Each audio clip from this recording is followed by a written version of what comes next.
Hola, ¿cómo están? Qué gusto de saludarlos. La verdad que para mí siempre es un agrado saber que en este punto de encuentro, a través de este podcast que estamos publicando en nuestras redes sociales, en el portal mivoz.cl, nos encontramos con emprendedores, con dueños de una micro, pequeña o mediana empresa, ya sea en nuestro país, acá en Chile, o en otros países de América Latina o del resto del mundo. Estamos muy contentos porque semana a semana nos están llegando distintos saludos y créanme que para nosotros es motivo de orgullo, de alegría, de satisfacción, porque de alguna forma también esta es una señal, una muestra de que el trabajo que hacemos cada semana tiene una muy buena recepción en ustedes porque tratamos temas con nuestros distintos invitados para que ustedes de alguna manera también vayan despejando dudas, aprendiendo conceptos nuevos, repasando algunas cosas importantes para modificar, para hacer algunos ajustes en el modelo de negocio para que tu negocio finalmente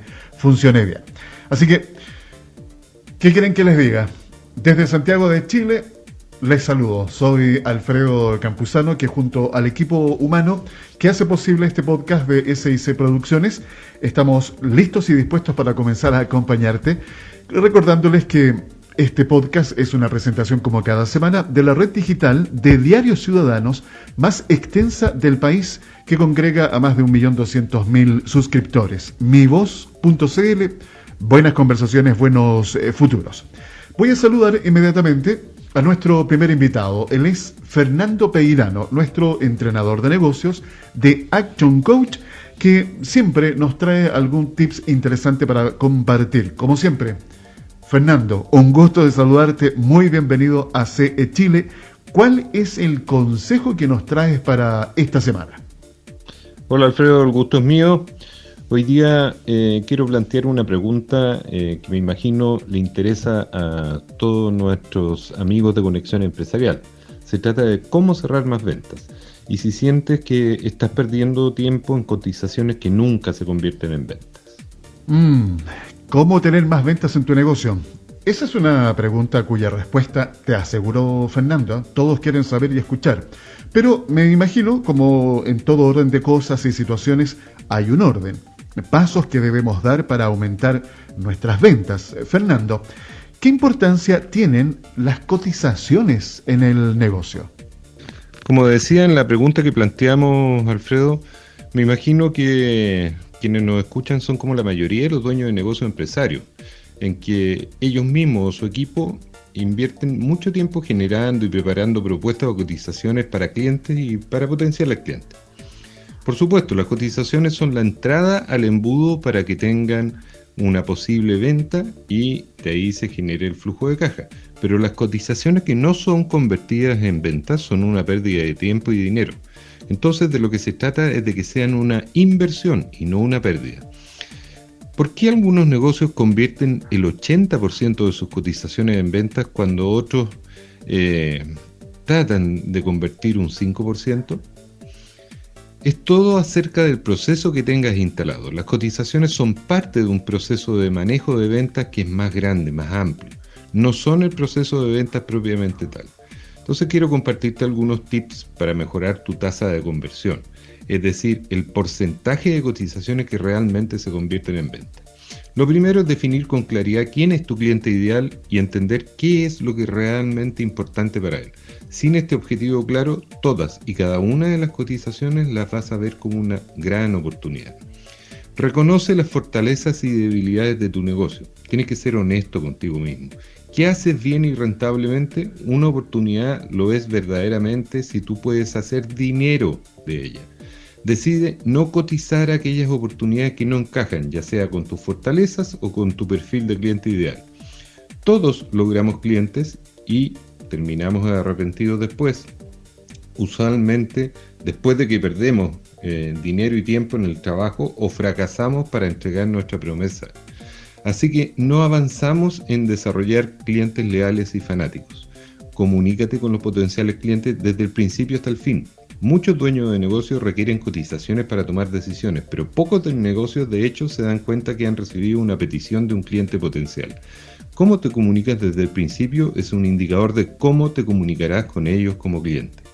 ¿Qué dice tu comunicación acerca de ti? Los guiones te pueden ayudar mucho porque funcionan bien y te ayudan a evitar la improvisación y a ahorrar tiempo. Les quiero dar un ejemplo sobre lo que Fernando nos estaba comentando.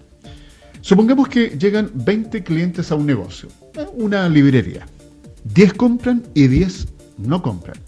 Para algunas empresas ese número puede ser bastante bueno, pero si quieres aumentar tus ventas, debes pasar de cerrar 10 prospectos al día a 11, 13, 15, 17, hasta que cierres la mayor cantidad de clientes posibles. Solo así vas a lograr lo que nos hemos propuesto hoy día: aumentar, mejorar tus ventas. A mí me tocó ir a una librería, por eso les daba este ejemplo hace unos días. Iba a comprar una resma de papel, ya que se me había acabado. Yo estaba dispuesto, en realidad, a comprar otra resma o algo más, pero no me ofrecieron nada, ni una sola cosa más. Ahora, la pregunta que surge aquí: ¿cuánto dinero perdió la librería por no ofrecerme, por ejemplo, una promoción? Debieron de haberme ofrecido, no sé, una caja de resmas o folders, o quizás artículos que estén relacionados.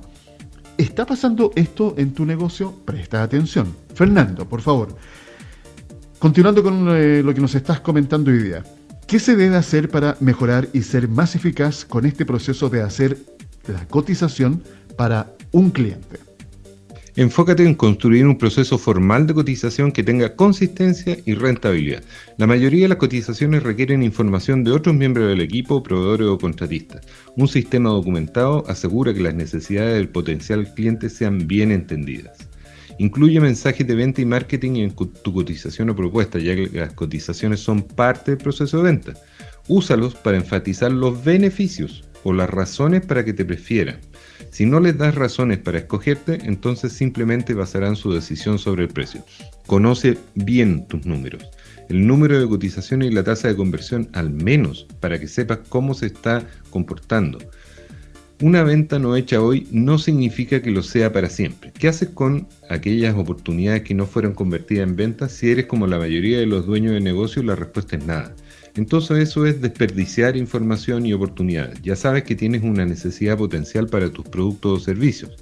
Convierte las oportunidades perdidas en una posible venta futura educándolos sobre tu negocio. Algunos tips para mejorar tu cierre de ventas. Escucha al cliente, pregunta mucho, cállate y escucha. Conoce los productos. No se trata de conocer sus características ni cómo funcionan, sino sus beneficios y aplicaciones para mejorarle la vida a tus clientes. Administra tu tiempo, primero lo primero, todos los días, varias veces al día. Guarda información de tus posibles clientes. Siembra las oportunidades para que realmente puedas cosechar. Optimiza el tiempo de las reuniones de negocio. Entonces, nada cambia hasta que tú no cambies. Así que empieza a implementar alguna de estas ideas y ve cómo se comporta tu tasa de conversión. Si requieres ayuda profesional en este proceso, cuenta conmigo. Hemos aprendido algo importante esta semana: la trascendencia que tiene el hacer una buena cotización, porque la debes transformar en una inversión. Si ustedes quieren, por ejemplo, tomar contacto con Fernando Peirano, necesitan asesoría, que les haga un coach, recuerden que los puntos de contacto, las redes sociales de Fernando están en nuestra descripción. Fernando, las gracias por habernos acompañado en esta oportunidad con este interesante consejo. Que tengas una muy buena semana. ¿Con qué, no sé si alguna pregunta o reflexión nos vas a dejar al momento de despedirnos? Junto con desearte mucho éxito en las acciones que emprendas y que se transformen en resultados, me quiero despedir con una pregunta. ¿Qué acciones tomarás en tu negocio y en tu vida en este sentido? Tecnología. ¿Cuál es la piedra de tope para la transformación digital de las pymes en Latinoamérica? Los tiempos de pandemia vinieron a acelerar la transformación digital de distintas industrias. Ante la necesidad de ser parte del nuevo contexto, la mayoría de las pymes y empresas se han ido adaptando a nuevas tecnologías. Sin embargo, en América Latina todavía existen obstáculos en la implementación de estos procesos. Las grandes empresas cuentan con los recursos para adaptarse de manera fácil y cómoda a la era digital. Sin embargo, todavía existe una brecha importante entre esas organizaciones y las MIPYMES de cada país, ya que el nivel de inversión en nuevas tecnologías es muy alto para un negocio pequeño. Actualmente, las redes sociales y plataformas de marketplace son algunas de las soluciones que utilizan las pymes para poder agregar nuevos canales de venta en sus negocios sin tener que invertir mucho dinero. En ese sentido, uno de los integrantes del G100, Enrique Ortúzar, sostuvo lo siguiente: el desafío de hoy es que los gobiernos entiendan que la integración electrónica de procesos entre gobierno y privados es una necesidad urgente, que necesitan abrir canales electrónicos para que los sistemas de los privados interactúen y conversen con los sistemas de los gobiernos. Para las empresas es un tremendo freno y un desincentivo a la digitalización interna al tener que vaciar la información de sus procesos digitándola en una página web cuando dicha información ha sido confeccionada, trabajada y procesada por su propio sistema de información. Finalmente, destacar que el proceso de digitalización de las micro, pequeñas y medianas empresas es una tarea pendiente. Salud laboral. Les recuerdo que CE Chile, Conexión Empresarial Chile, llega cada semana a ustedes gracias a la presentación de la red digital de diarios ciudadanos más extensa del país, mivoz.cl. Buenas conversaciones, buenos futuros. Uno de los cambios que se ha instalado muy fuertemente en pandemia en Chile y el mundo es el modo teletrabajo o trabajo remoto. Hemos conversado sobre las ventajas e inconvenientes que presenta esta modalidad laboral y que afecta a millones de personas en el mundo. Para conocer cuál es la realidad de los trabajadores y trabajadoras en nuestro país, les quiero comentar que desde julio del año pasado a la fecha, Mutual de Seguridad suma 5.618 autoevaluaciones de teletrabajo y trabajo remoto, en las cuales han participado 3.156 trabajadoras y 2.462 trabajadores. Para saber cómo ha evolucionado esta forma de trabajar, voy a conversar con Víctor Cantillana, subgerente de Seguridad Ocupacional de la Mutual de Seguridad. Víctor, gusto de saludarte. Muy bienvenido a CE Chile. Hola Alfredo, ¿cómo estás? Antes que nada, muchas gracias por tu invitación a conversar de esta segunda muestra que hemos tomado como Mutual de Seguridad referente a la percepción que tienen los trabajadores en esta nueva implementación del teletrabajo, del trabajo a distancia. Gracias a ti, Víctor, por compartir esta interesante información que, como bien dices, corresponde a la segunda muestra de Mutual de Seguridad en línea con la normativa legal vigente que ha indagado con sus empresas adherentes la implementación de la nueva ley de teletrabajo. Así, a través del instrumento de autoevaluación, el cual está basado en los lineamientos de la Superintendencia de Seguridad Social o Suceso para el teletrabajo y trabajo a distancia, ha podido la Mutual mapear el avance de su implementación, tanto con las brechas detectadas en la primera instancia como con los desafíos pendientes en esta materia a 3 meses de su implementación. Los últimos hallazgos se obtuvieron a partir de las autoevaluaciones que se realizaron entre marzo y junio del presente año a más de 1.700 trabajadores y tienen relación con tópicos como la desconexión del home office, la ergonomía, salud mental y las condiciones laborales de los teletrabajadores. Víctor, ¿cuáles son las principales actividades económicas que han realizado esta autoevaluación y cómo ha sido la participación por género? En términos generales, tal como nos ocurrió en la primera evaluación que hicimos de estas autoevaluaciones, las actividades económicas que se mantienen como las mayores usuarias de estas autoevaluaciones o que han incorporado el teletrabajo siguen siendo las empresas dedicadas a servicios de call center, a los servicios financieros y empresariales, ventas al por mayor y al por menor y también el segmento de educación. Si nosotros miramos esto de manera por diferencia de sexo, se nos mantiene en un 56% los cargos ocupados por teletrabajadoras y un 44% de varones dedicados al teletrabajo o al trabajo a distancia. Les quiero comentar, especialmente para aquellos que pueden estar escuchando este podcast en otros países del mundo, que esta información que Víctor nos está compartiendo ha sido levantada dentro de nuestro territorio nacional, vale decir aquí en Chile. Pero para que comparemos qué es lo que se vive en otros países en relación a este tema del teletrabajo.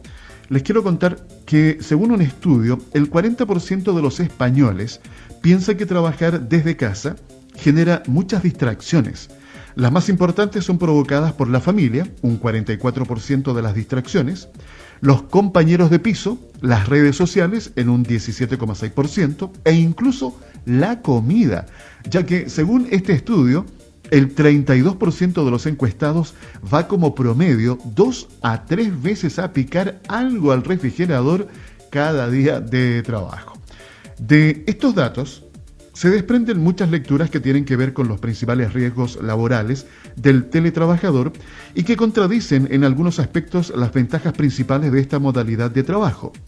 Regresando a nuestra realidad, ¿qué otros aspectos son relevantes de destacar de esta segunda muestra que han realizado con Mutual de Seguridad, Víctor? En este análisis de las autoevaluaciones podemos rescatar 3 elementos fundamentales que han tenido un crecimiento o un nivel de cumplimiento importante respecto a la primera percepción que tuvimos de los teletrabajadores. Uno de ellos tiene que ver con el conocimiento. Hoy día ya los trabajadores se declaran conocer cuáles son los peligros de hacer el teletrabajo, cuáles son las medidas de control que debo implementar en mi puesto de trabajo para prevenir la ocurrencia de accidentes o también de enfermedades profesionales, en la cual nosotros podemos indicar que en relación a la primera versión, en la cual obtuvimos solamente un 30% de este conocimiento, hoy día ya estamos superando el 74%. Y como insumo adicional, esto conversa también con los antecedentes de los trabajadores capacitados que tenemos en Mutual de Seguridad, los cuales a la fecha consideran ya un total aproximado de 38.000 trabajadores que ya han recibido esta instrucción complementaria, ¿cierto?, a lo que las organizaciones hayan realizado de manera individual. Del mismo modo, señalar que los aspectos de ergonomía que fueron muy bajos en la primera versión y específicamente en cuanto a lo que fue la evaluación de la silla, que esta fuera adecuada, que me permitiera un buen apoyo lumbar, apoyo de antebrazo, etcétera, en la cual nosotros teníamos tan solo un 44% de cumplimiento en la primera versión, hoy en día ya estamos llegando a un 62%. Esta nos da una hipótesis, ¿cierto?, una teoría que muchas de las empresas que partieron tímidamente la incorporación de este teletrabajo o que se vieron forzadas, entre comillas, a incorporar este teletrabajo, hoy en día ya han hecho inversión para que las condiciones del puesto de trabajo sean un poco más acorde a los estándares que tenemos para desarrollar este tipo de labores más bien administrativas que se desarrollan y muchas veces en los mismos espacios de tu hogar, digamos, ¿sí? Y un elemento que sí sigue siendo importante y que no podemos soltar, digamos, la atención ahí, tiene que ver con un bajo nivel de cumplimiento aún sobre el conocimiento del trabajador sobre sus tiempos de desconexión digital. Recordar que hay una normativa, ¿cierto?, la misma ley de teletrabajo, la cual nos indica que el empleador debe garantizar o asegurar al menos 12 horas de desconexión continua durante la jornada laboral, ¿sí? Esto quiere decir que si yo tengo una jornada que termina a las 7 de la tarde hasta las 7 de la mañana, el trabajador, digamos, no está en la obligación de responder comunicaciones, órdenes, correos electrónicos, etcétera, sino que se debe salvaguardar todavía y seguir trabajando para que organizacionalmente las empresas puedan asegurar este tiempo de desconexión que es fundamental para abordar uno de los principales desafíos que tenemos en el teletrabajo, que es el cuidado de la salud mental. Son interesantes estas muestras que se van realizando porque nos van mostrando esta radiografía de lo que está pasando con el trabajo remoto o teletrabajo, cómo está afectando de manera positiva o negativa a quienes estamos desarrollando esta modalidad. Y hay un aspecto bien interesante que se ha destacado muchísimo en estos últimos meses. Yo diría que se viene conversando el tema de la salud mental desde el año pasado. Según diferentes especialistas, la salud mental dicen que es la otra pandemia que ya estamos viviendo y las consecuencias las seguiremos sintiendo durante los próximos años. De verdad, este es un aspecto demasiado importante del cual hay que hacerse cargo. Quisiera que nos comentaras sobre las cifras de denuncias de accidentes y enfermedades profesionales productos del teletrabajo. ¿Qué nos puedes comentar al respecto, Víctor? Ahora bien, de acuerdo a los antecedentes que tenemos desde la entrada en vigencia de esta ley a la fecha, tenemos en Mutual de Seguridad y a lo largo de todo el país 1.177 denuncias efectuadas por empresas, ¿cierto?, o trabajadores que se encuentran en esta modalidad de teletrabajo. Un aspecto importante es que las causas de los accidentes, o más bien la tipología de estos eventos, están relacionados con golpes menores, ¿cierto? Lesiones traumatológicas, contusiones. Hay un aspecto importante que está apareciendo con dolores musculares, molestias en las extremidades superiores, y en algunos casos que hemos tenido algún tipo de lesiones de mayor complejidad que no pasan más allá de las fracturas, ¿cierto? Que son básicamente por caída del mismo nivel. Hemos tenido algunos casos producto de los desniveles que existen en los mismos domicilios o donde se efectúa la labor, se generan caídas a distinto nivel, produciendo una lesión de mayor complejidad. Sin embargo, importante destacar que dentro de este total de denuncias hay un segmento de salud mental que ha estado haciéndose presente de mayor preponderación, ¿cierto? O de mayor presencia en el segmento de educación. Así es que hay también especial atención con el segmento de educación, sobre todo hoy en día, donde los profesores se van a ver expuestos nuevamente a un proceso de carga, digamos, emocional y mental, al tener que compartir o compatibilizar su clase presencial con un determinado grupo de alumnos con aquellos que van a estar conectados a través de una pantalla o una plataforma desde sus hogares. Eso también va a significar una atención mayor de parte de este segmento de trabajadores. Por lo tanto, ahí las organizaciones evaluar bien las capacidades tecnológicas que tenemos para que este trabajo se desarrolle en ese contexto, y los procesos de formación también de los profesores en las distintas plataformas que permitan que efectivamente esa clase se puedan conseguir los objetivos que ha definido el profesor para esa jornada. Clarito, transparente, ¿eh? Sí, absoluta claridad con el diagnóstico que nos señalas, Víctor.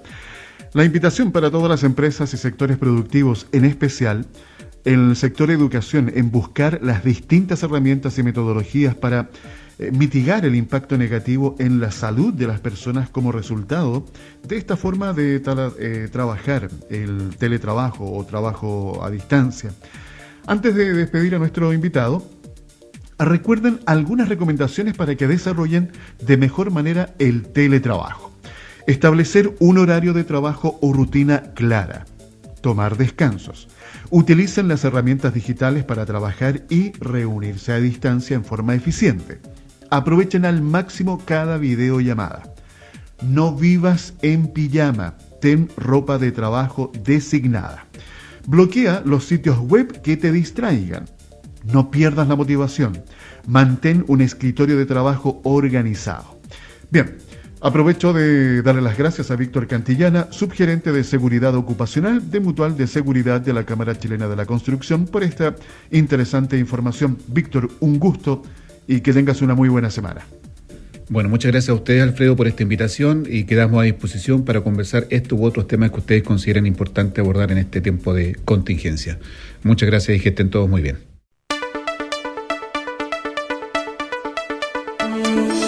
Un dato de interés en Conexión Empresarial. ¿Conoce algunos de los términos en inglés que usan los emprendedores y que son típicos de su mundo? En el ecosistema en el que se desenvuelven los emprendedores, hay muchos términos y conceptos que son claves para que las pymes puedan crecer y mantenerse en el tiempo.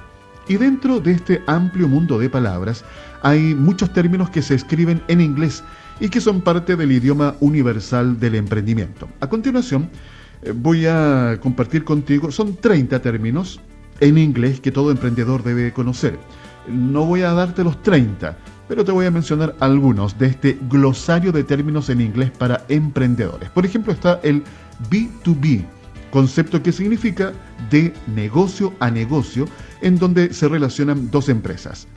Business Angel, inversionista que apuesta por empresas emergentes que recién están en su fase inicial. El Big Data, término que describe un gran volumen de datos que utiliza o tiene una empresa y que sirve para detectar necesidades y dar respuestas a distintas problemáticas. Branding es el proceso de construcción de una marca donde se definen sus principales características y elementos diferenciadores ante la competencia. Y te voy a mencionar un par más. Está, por ejemplo, el cash flow, es el término inglés para saber el flujo de caja de una empresa. Y podría mencionar otra más, FinTech, empresas que usan tecnología para entregar servicios financieros para empresas emergentes. Si quieres conocer el resto de los conceptos o términos en inglés que más usan los emprendedores, te vamos a dejar el link en nuestra descripción. Fue un dato de interés en Conexión Empresarial.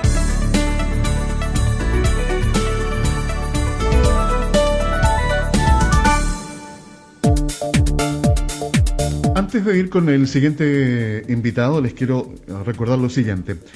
Todos los podcasts que hemos estado desarrollando durante el año 2021 y también todo lo que tenemos del 2020, ustedes pueden encontrarlos en diferentes plataformas. Están las redes sociales nuestras, también está la aplicación de Spotify, la puedes bajar y ahí tienes acceso a todo nuestro material. Nos encuentras como Conexión Empresarial Chile.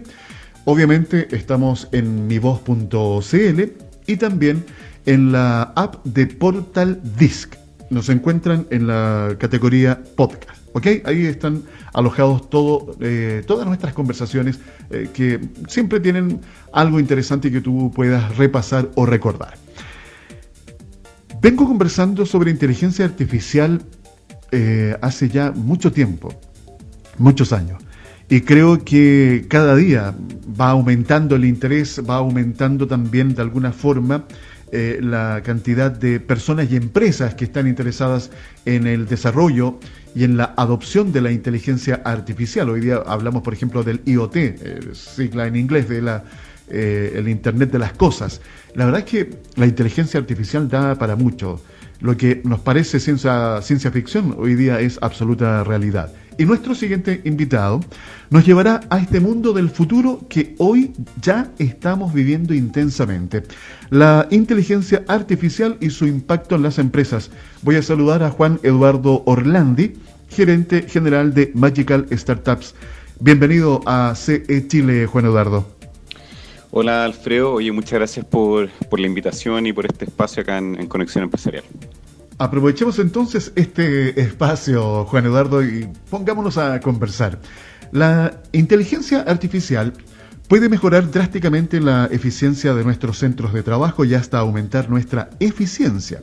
Al asumir tareas repetitivas o peligrosas, la inteligencia artificial, libera fuerza laboral humana para hacer trabajos que impliquen cualidades inimitables como la creatividad, el ingenio o la empatía. El debate sobre las implicancias y alcances de la inteligencia artificial se vienen discutiendo hace años y hay un aspecto del cual hoy vamos a abordar y este es la ética. Hace poco se realizó un encuentro sobre la ética de datos para empresas de tecnología. Participaron 126 empresas y dado su éxito, se va a realizar una segunda versión en septiembre. La actividad fue organizada por el BID, Banco Interamericano de Desarrollo, la Universidad Adolfo Ibáñez y Magical Startups. Siempre estoy destacando la importancia del trabajo colaborativo de los diferentes sectores, la academia, el sector público y el privado. Y esta iniciativa que ustedes han logrado concretar va en ese camino. Cuéntanos, Juan Eduardo, ¿cómo se logró concretar este proyecto? Mira, el proyecto tiene dos pilares, uno que va por el lado público y uno que va por el lado privado, pero al final un poco los dos recaen en la parte privada, porque la intervención por el lado público tiene que ver con el Estado como comprador o como cliente de desarrollos tecnológicos. Y al final, obviamente, la necesidad de trabajar con startups es porque hoy día las startups y las desarrolladoras de software, que también muchas veces generan spin-offs que se transforman en startups, son finalmente los grandes proveedores acá de las nuevas aplicaciones de inteligencia artificial. Sobre todo las de uso masivo, o sea, imagínate un Corner Shop, un Uber, y por el mismo, igualmente hay aplicaciones que no se conocen porque no son de uso para las personas, sino para las empresas, pero es un segmento que hoy día está cada vez más masivamente proveyendo al mercado de soluciones digitales y hoy día muchas de ellas, yo diría que casi la mayoría, tienen algún tipo de elemento de inteligencia artificial. Entonces, viéndolo de esa manera, claro, es evidente que es clave trabajar con con ese segmento que es el que está proveyendo algoritmos y sobre todo intervenir en etapa temprana. O sea, los startups que nosotros estamos abordando son que están en etapa de proyectos que están desde muy temprano hasta puede ser avanzados, pero avanzados igual todavía en proceso de expansión internacional. Entonces todavía hay una oportunidad de intervenir ahí y en el fondo generar estos cambios cuando todavía no es tan pesado llevarlo a cabo. ¿Me entiendes? Porque todavía está en desarrollo, entonces todavía es una etapa temprana y hay una oportunidad de que se implementen y se consideren estos lineamientos éticos cuando todavía no es tan costoso hacer una modificación, por ejemplo, como sería en una macrocorporación que está operando en 12 países. Ahí ya es mucho más pesado y costoso ir a modificar procedimientos y sobre todo modificar algoritmos que están operando. Ese es un aspecto relevante a destacar de las startups, Juan Eduardo. Son unidades económicas muy livianas, muy flexibles, pueden hacer cambios y adaptarse a los cambios con mucha facilidad.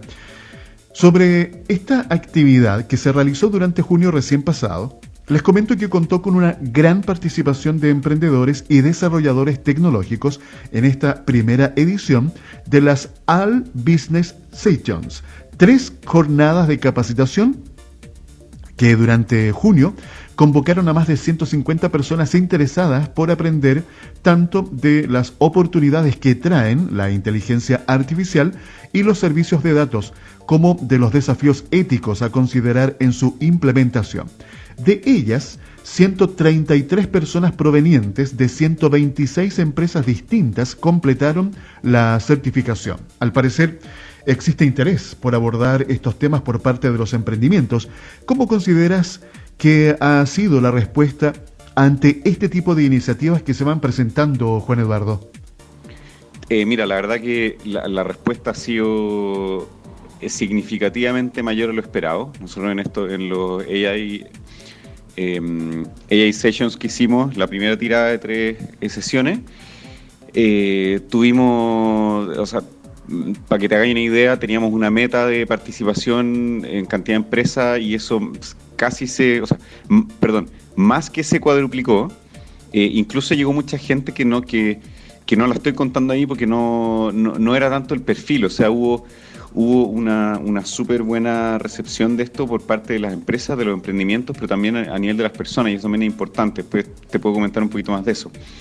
Y entonces la pregunta que iba más enfocada también a los emprendedores, de todas maneras sí, y esto también lo hemos notado en que nosotros estamos a la par o como una actividad más de este proyecto, armando la Asociación de Empresas de Algoritmo Ético, que básicamente son startups, son emprendimientos tecnológicos, y pensamos que iba a ser más difícil como un poco la etapa de convencer, de crear conciencia, de explicar por qué esto es importante, pero en realidad, claro, podríamos habernos dado cuenta también, o haberlo pensado antes, que los emprendedores son más que nadie los que están más conectados con lo que está pasando a nivel mundial con estas tecnologías, y entonces a todos les pareció muy apropiado poder sumarse a una iniciativa que formalizaba las consideraciones éticas, porque ya varios de ellos veían que esto era algo que de alguna u otra forma iba a pegar, y sobre todo en el contexto del lanzamiento de la política de inteligencia artificial en Chile. Les recuerdo que estamos conversando con Juan Eduardo Orlandi, gerente general de Magical Startups, este interesante tema sobre la ética y la inteligencia artificial. Bueno, la inteligencia artificial tiene el potencial de cambiar la forma en que producimos y trabajamos. Como tal, está teniendo un gran impacto en el mundo empresarial. Según un informe elaborado por AI y publicado en MIT Technology Review, los usos más demandados de la inteligencia artificial en la actualidad son la mejora y el desarrollo de nuevos productos y servicios, la mejora de la eficiencia operativa y de costes y la aceleración en la toma de decisiones. Además, el mundo empresarial espera obtener ventajas de la creciente automatización, la mejora de la relación con el consumidor, la eficiencia en el canal de ventas y distribución, el análisis de las operaciones y las finanzas y el aprovechamiento del talento humano una vez que se consiga liberar de las tareas más tediosas y absorbentes. Indudablemente el camino que estamos transitando junto a la inteligencia artificial nos plantea diferentes desafíos que debemos resolver en conjunto. Juan Eduardo, quisiera que nos comentaras cómo se observa en Latinoamérica el desarrollo e incorporación de la inteligencia artificial en los diferentes sectores económicos y su impacto.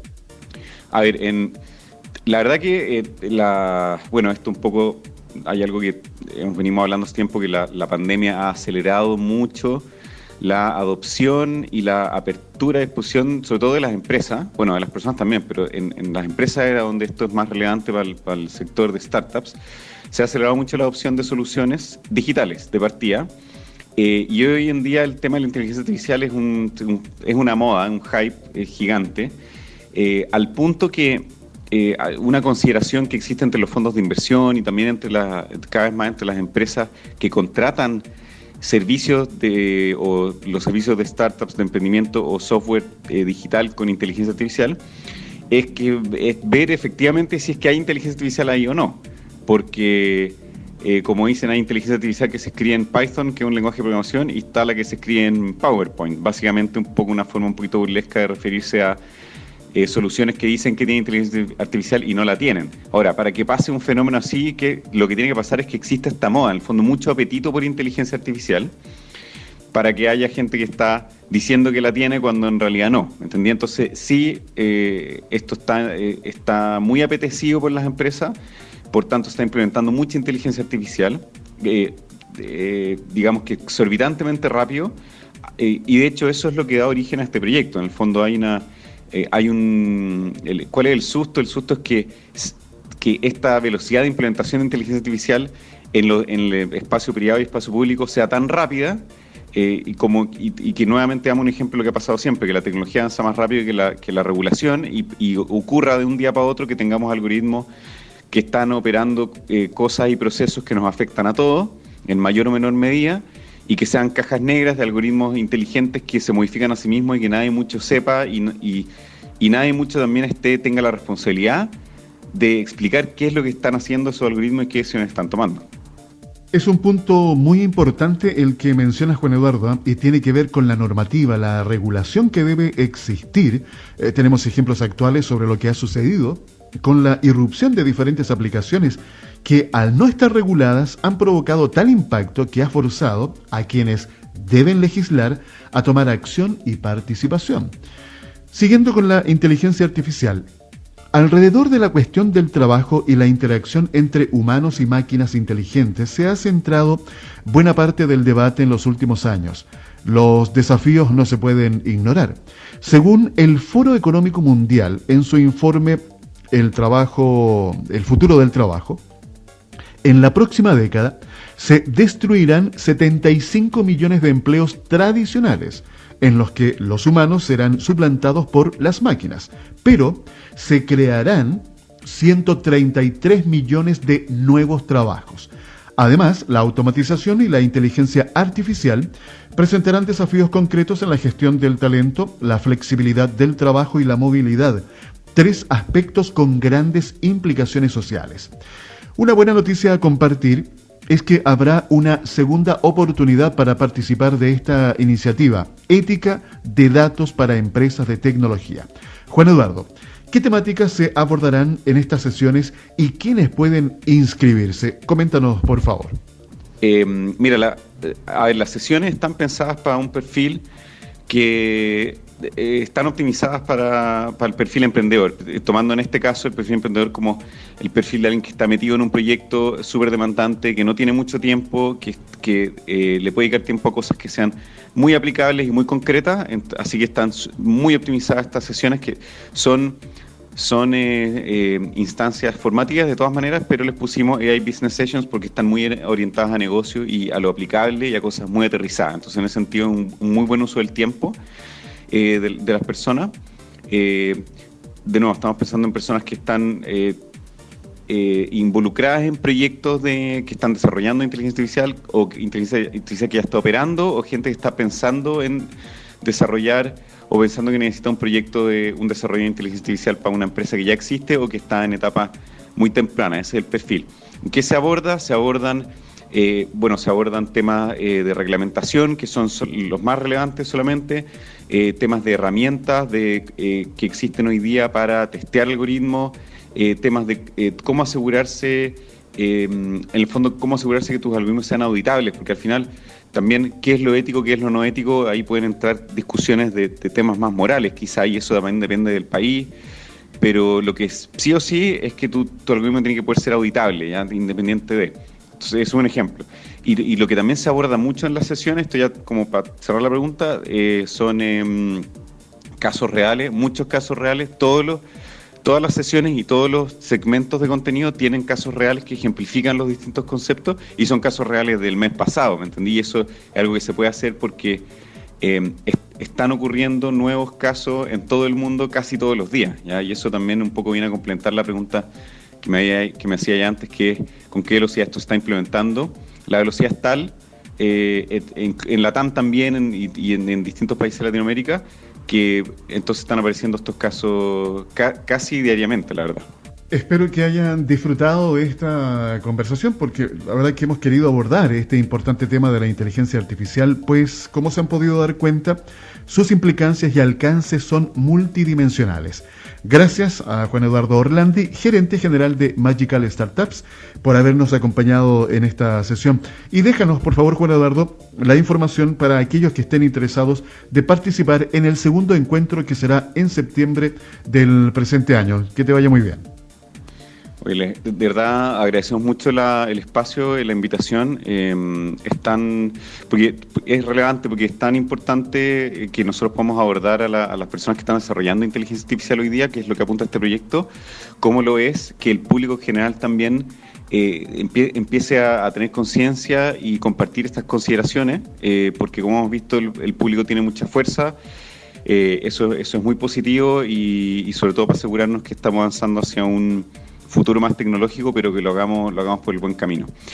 Así que bueno, si los que estén interesados y quieran ver más información, pueden verlo en la página de Magical, que es magicalstartups.com. Ahí están los links a las sesiones, también está el link al espacio ahí de la Universidad Adolfo Ibáñez, que también está involucrada fuertemente en este proyecto.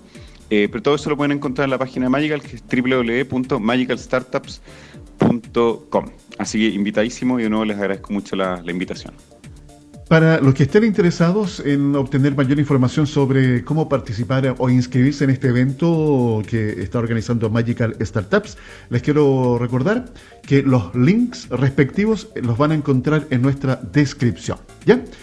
Es momento en donde me tengo que comenzar a despedir, no sin antes, recordarles lo siguiente. Acá en Chile, les comento que se está viviendo ya una situación, podríamos decir, de cierta, entre comillas, normalidad. Han bajado los niveles de contagio, a pesar de que los decesos, las muertes, lamentablemente, no han bajado. Está complicado el tema. Entonces, eso significa que no porque tengamos el tratamiento completo de las vacunas, nos tenemos que volver locos y olvidarnos del autocuidado, que es lo más importante. Cada uno de nosotros, en la medida que se cuide, va a cuidar a los demás. Y ustedes, que están con sus negocios, cumplan todos los protocolos sanitarios para que así, obviamente, podamos trabajar de mejor manera. Un abrazo desde Santiago de Chile para todos los emprendedores y dueños de una micro, pequeña o mediana empresa que escuchan este podcast acá en nuestro país o en cualquier lugar del mundo. Les recuerdo que CE Chile es presentado por la red de diarios ciudadanos Mi Voz, mivoz.cl, Buenas Conversaciones, Buenos Futuros, y es una realización de todo el equipo humano de SIC Producciones. Que tengan una espectacular semana, pásenlo bien, trabajen harto, pero también recréense. Salud mental, recuerden, hay que cuidarse. Nuevamente el abrazo, nos encontramos en el próximo podcast de CE Chile. Conexión Empresarial es creado para optimizar las relaciones comerciales, impulsando la accesibilidad, la comunicación y dando apoyo permanente a las empresas en su proceso de modernización y de incorporación tecnológica.